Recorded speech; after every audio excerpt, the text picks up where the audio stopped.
الا الذین تابوا، ہاں ان میں سے جو لوگ توبہ کی روش اختیار کر لیں گے، واصلحوا اور اپنی اصلاح کر لیں گے.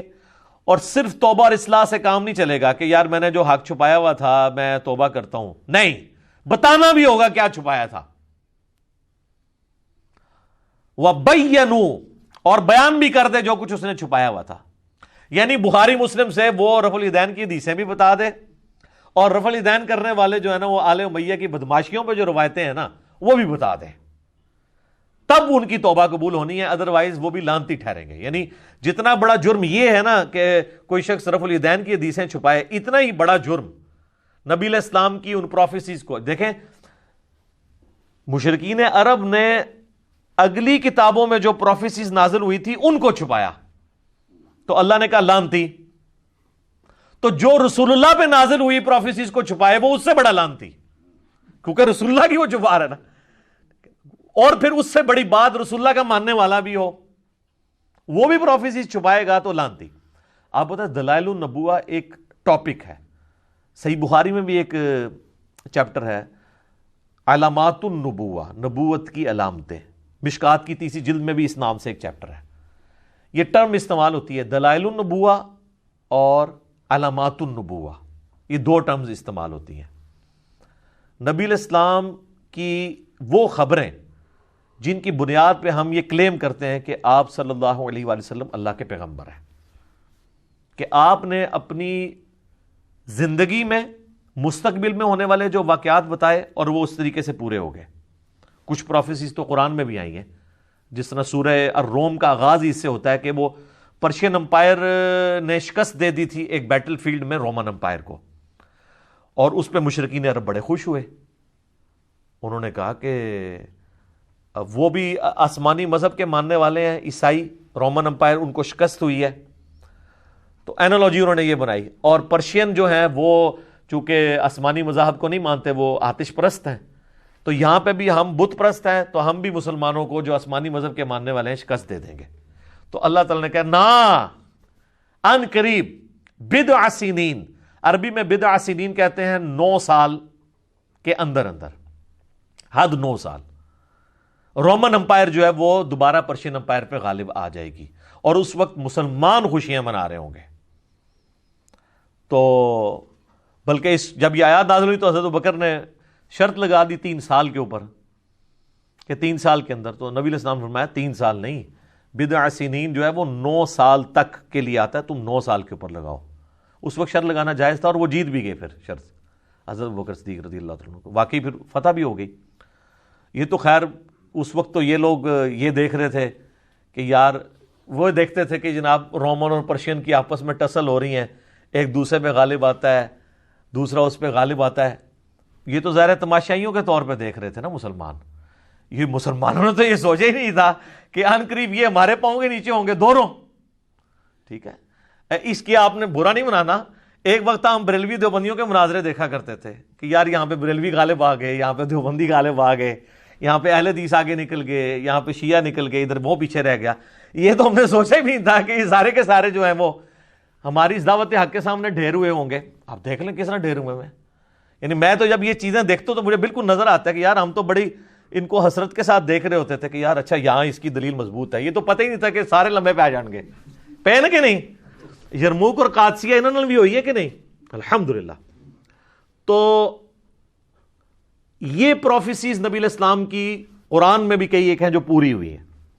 پھر قرآن میں بار بار جو چیز آئی ہے هو الذی ارسل رسولہ بالہدی ودین الحق لیظہرہ علی الدین کلہ، یہ جب پروفیسی دی جا رہی تھی کہ غلبہ حاصل ہوگا، تو غلبہ تو مشرکین عرب پہ تو نبی علیہ السلام کی مبارک زندگی میں ہوا، لیکن آپ کی وفات کے بعد غلبہ رومن اور پرشینز کے اوپر بھی ہوا، اور یہ نبی علیہ السلام کی پروفیسیز پوری ہوئیں اسی طریقے سے.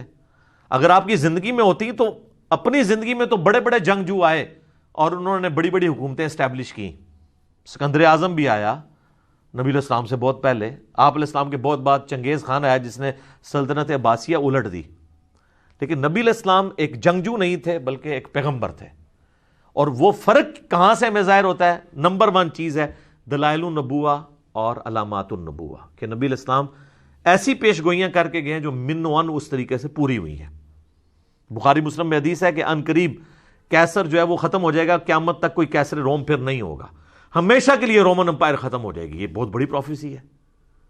ان قریب جو ہے وہ کسرا ختم ہوگا ایران کا, قیامت تک کوئی کسرا نہیں ہوگا.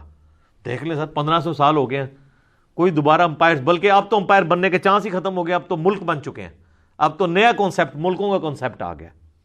تو نبی علیہ السلام جب یہ باتیں فرما رہے تھے اس وقت تو غیب کی چیزیں تھیں, آج تو ہم دیکھ سکتے ہیں ظاہر ہو چکی ہیں. یہ چیز یہ ثابت کرتی ہے کہ آپ اللہ کے پیغمبر ہیں. اسی ٹاپک کو محدثین کہتے ہیں دلائل النبوہ, دلائل النبوہ یا علامات النبوہ. امام بیہقی نے آلموسٹ 3,500 احادیث اسی ٹاپک پہ جمع کی ہیں.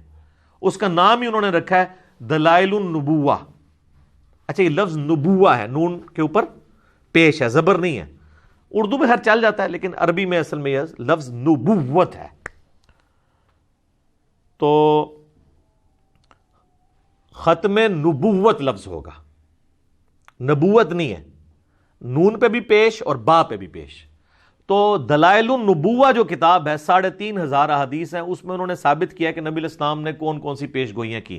اور سر وہ تو اس وقت تک تھیں, یہ تو 5ویں صدی ہجری میں لکھی گئی ہے. اس میں کئی ایک پیش گوئیاں وہ ہیں جو اس کتاب کے بعد پوری ہوئی ہیں, جو آج ہم ویریفائی کر سکتے ہیں. مثلا تاتاریوں کے ساتھ جو مسلمانوں کی جنگیں ہیں, جس پہ بخاری مسلم میں حدیث ہے کہ ان قریب تم ایسے لوگوں سے قتال کرو گے جو چپٹے چہرے والے ہوں گے, موٹے ناک والے, ڈھال کی مانند, وہ سارے چائنیز جو ہوتے ہیں.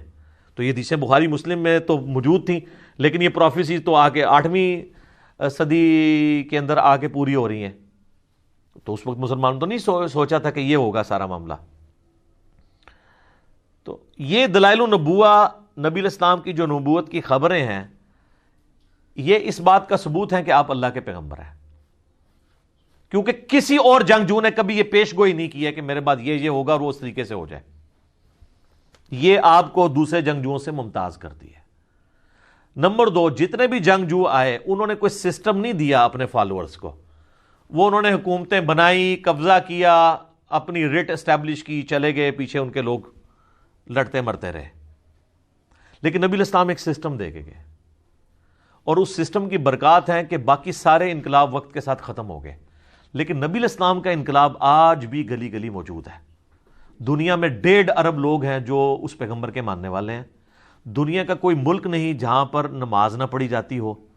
کوئی چنگیز خان کا ماننے والا, کوئی سکندر اعظم کا ماننے والا, کوئی دکھائیں دنیا میں کہیں ہے. یہ وہ انقلاب ہے جو انقلاب, حالانکہ اس انقلاب کے بعد بھی آپس میں خانہ جنگی ہوئی مسلمانوں میں, لیکن اس چیز کے اوپر سب کا یونانیمسلی ایگریمنٹ رہا کہ اللہ, رسول, قرآن, آخرت, وہ سارا کچھ چلتا رہا. تو یہ آپ کو ممتاز کرتا ہے. جو لوگ کہتے ہیں نا کہ اسلام تلوار کے زور پہ پھیلا ہے, تو یہ بہت بڑا ڈیفرنس ہے جو بتاتا ہے کہ نبی علیہ السلام کی تلوار ویسی تلوار نہیں تھی. وہ تو تلوار ظاہر ہے بدماشوں کو اکھاڑنے کے لیے اللہ تعالیٰ نے پھر تلوار ان پہ مسلط کی. اسلام نے اس دور جدید کو جو تخلیق کیا ہے, جو وحید الدین خان صاحب کی کتاب ہے انڈین اسکالر کی, اسلام دور جدید کا خالق, اس کا ٹاپک ہی یہی ہے کہ یہ رومن اور پرشین امپائر کو اکھاڑنے کے لیے ایک دفعہ تو سرجری کرنی پڑنی تھی. تو سرجری میں نشتر تو چلانا پڑتا ہے, اور پھر اس چیز کو اسٹیبلش کیا اللہ تعالیٰ نے. تو یہ دلائل النبوہ ہے. تو نبی علیہ السلام نے اپنے ماننے والوں کو یہ چیزیں بتائیں. تو یہ وہ باتیں جن کی بنیاد پہ آپ نبی علیہ السلام کا نبی ہونا کلیم کرتے ہیں. یعنی نبی علیہ السلام کی نبوت کی سب سے بڑی دلیل آپ کی پروفیسیز ہیں, چاہے وہ قرآن میں ہو چاہے سنت کے اندر موجود ہو. اب اگر کوئی شخص یہ کہے کہ حضور علیہ السلام کی نبوت جن بنیادوں پہ ثابت ہوتی ہے ان حدیثوں کو بیان کرنا ہی جرم ہے, تو اس کا مطلب کیا ہے کہ وہ رسول اللہ کا پکا گستاخ ہے اور نبی علیہ السلام کا دشمن ہے, آپ کی نبوت کا دشمن ہے. پلس وہ آپ کو یہ بتانا چاہتا ہے کہ وہ نبی علیہ السلام سے زیادہ سمجھدار ہے, کیونکہ نبی علیہ السلام نے جو اپنی امت کو غیب کی خبریں بتائی ہیں کہ یہ ہوگا, اور اس کی بنیاد پہ آپ نے نبی کو نبی کلیم کیا, وہ شخص آپ کو کہنا چاہ رہا ہے کہ نبی علیہ السلام کو یہ باتیں نہیں کرنی چاہیے تھی, تو اس کا تو ایمان ہی سٹیک پہ لگ جائے گا. تو یہی تو ہمارا جھگڑا ہے کہ صحیح بخاری کے اندر یہ حدیث ہے 2812, عمار کو ایک باغی جماعت قتل کرے گی, عمار ان کو اللہ اور جنت کی طرف بلائے گا اور وہ جماعت دوزخ کی طرف بلائے گی. اس حدیث کے کم از کم 8 طرق امام بیہقی نے دلائل النبوہ میں لی ہیں, اور کہا کہ دیکھو نبی علیہ السلام نے پہلے ہی کہا تھا کہ عمار کو باغی جماعت قتل کرے گی، اور یہ چیز پوری ہوئی۔ یہ اس بات کا ثبوت ہے کہ اللہ کے نبی جو ہیں ان کو وحی کی تائید حاصل تھی اور وہ اللہ کے پیغمبر ہیں۔ اور آپ کو یہ کہانی کرائی جا رہی ہے کہ یہ حدیثیں آپ چھپا لو تاکہ آل امیہ کے اوپر پردہ پڑا رہے، مولا علی کی حقانیت چھپی رہے لوگوں پہ۔ تو اللہ کے فضل سے ہم نے یہ جو کربلا والا ریسرچ پیپر لکھا ہے، واقعہ کربلا کا حقیقی پس منظر 72 صحیح الاسناد احادیث کی روشنی میں، جس میں 200 روایتیں میں نے جمع کی ہیں، ahlsunnatpak.com سے آپ ڈاؤن لوڈ کریں۔ اردو میں بھی ہے، عربی میں بھی ہے، انگلش میں بھی، ہندی میں بھی۔ مین سٹریم کی کتابیں اکثر بخاری مسلم سے احادیث ہیں، اور ادر دین بخاری مسلم میں کوئی ایک حدیث بھی ایسی نہیں ہے جس پہ دور حاضر کے بڑے بڑے محدثین، چاہے وہ شیخ البانی ہوں، شیخ زبیر لیزئی ہوں، شیخ شعیب آرنوت ہوں رحمہم اللہ اجمعین، ان کی تحکیم نہ لگی ہوئی ہو۔ تو ہم نے بھی اس لعنت سے بچنے کے لیے سب کچھ کیا کہ ہم ان باتوں کو امت تک پہنچائیں، اور اس کو سپورٹیو حدیث بھی ہے جامعہ ترمذی میں، سنن ابی داؤد میں، سنن ابن ماجہ میں، اور مشکات میں بھی کتاب العلم والے چیپٹر میں، کہ جس شخص سے دنیا میں کوئی علم کی بات پوچھی گئی اور اسے وہ معلوم تھی، اس کے باوجود اس نے چھپا لی، تو قیامت والے دن آگ کی لگام اس کے منہ میں ڈال دی جائے گی کہ یہ وہ شخص ہے جس نے حق بات چھپائی تھی۔ اور آپ سارے مفسرین کی تفسیریں اٹھائیں، ابن کثیر کو اٹھا لیں، تبری کو اٹھا لیں، سب لوگ جب یہ آیت آتی ہے نا 159 البقرہ کی، تو یہ حدیث کوٹ کرتے ہیں وہ ترمذی کی کہ حق چھپانے والے کے منہ میں لگام ڈالی جائے گی۔ ان میں سے خیر کئی خود بھی ایسے ہوتے ہیں جو خود بھی یہ کام کر رہے ہوتے ہیں، لیکن وہ بات یہ بتا رہے ہوتے ہیں کہ جو یہ کرے گا اس کے ساتھ یہ حرکت ہو جائے گی، قیامت والے دن اللہ کا عذاب اس کے اوپر آ جائے گا۔ تو اسی چیز سے بچنے کے لیے ہم نے اس چیز کو بیان کیا، اور پھر دیکھ لیں اسی بنیاد پہ ہم لوگوں کو بھی یہ کہتے ہیں کہ الا الذین تابوا، جو لوگ توبہ کریں گے، واصلحوا، اور اپنی اصلاح کر لیں گے، وبینوا، اور پھر بیان کر دیں گے چھپائی ہوئی باتوں کو، فاولئک اتوب علیہم، تو ایسوں کی توبہ اللہ تعالیٰ قبول کرے گا، وانا التواب الرحیم، اور میں توبہ قبول کرنے والا، رحم فرمانے والا ہوں، ہمیشہ رحم فرمانے والا، الرحیم۔ تو توبہ ان کی قبول ہونی ہے کہ جو یہ باتیں بیان کریں۔ اب چونکہ سنی شیعہ تفریق ہو چکی تھی اور کربلا ایک بون آف کنٹینشن بن چکا تھا، تو لوگوں نے بڑے وسیع تر مفاد میں کبھی اس کو مشاجرات صحابہ کا نام دے کے چھپا لیا، حالانکہ یہ مشاجرات صحابہ تھے تو پھر دلائل النبوہ میں کیوں تھے؟ وہاں سے بھی نکال دیے جاتے اور نہ بتایا جاتا لوگوں کو۔ تو یہ ایک آڑ لی گئی مشاجرات صحابہ کی۔ تو مشاجرات صحابہ میں حضرت علی رضی اللہ تعالیٰ عنہ علیہ السلام کے مخالفین کو تو یہ لے کے آتے ہیں، جب حضرت عثمان غنی رضی اللہ تعالیٰ عنہ کی شہادت کا معاملہ آتا ہے تو وہاں پہ ان کو مشاجرات صحابہ بھول جاتا ہے، وہاں پہ وہ کہتے ہیں باغی، فتنہ پرور لوگ، حالانکہ دوسری طرف وہاں پہ بھی صحابہ ہی تھے۔ ہم اس معاملے میں بھی حضرت عثمان کے ساتھ ہیں، جس طرح یہاں مولا علی کے ساتھ کھڑے ہیں جنگ جمل صفین اور نہروان کے اوپر۔ تو یہ بڑی دو نمبری ہے کہ آپ ایک معاملے کے اندر تو مشاجرات کا نام لے کے اسے ٹال دیں، اور دوسری جگہ آپ آ کے جو ہے وہ اس کو یوز کرنا شروع کر دیں۔ ایک جگہ تو آپ وہ حدیث کوٹ کر لیں ابو داؤد ترمذی ابن ماجہ کی، علیکم بسنتی وسنت الخلفاء الراشدین المہدیین، تم پر میری سنت اور میرے خلفاء راشدین کی سنت لازم ہے، اور دین میں نئی نئی بدعتوں سے بچنا، اور میری اور میرے خلفاء راشدین کی سنت کو داڑھوں کے ساتھ مضبوطی سے پکڑ لینا۔ تو ہم پھر بار بار یہ پوچھتے ہیں کہ یہ حدیث آپ حضرت عثمان تک تو لے کے آتے ہیں، جب حضرت علی کی باری آتی ہے تو آپ کہتے ہیں باتیں ڈسکس نہیں ہونی چاہیے، تو حضرت علی کے خلیفہ راشد نہیں ہیں۔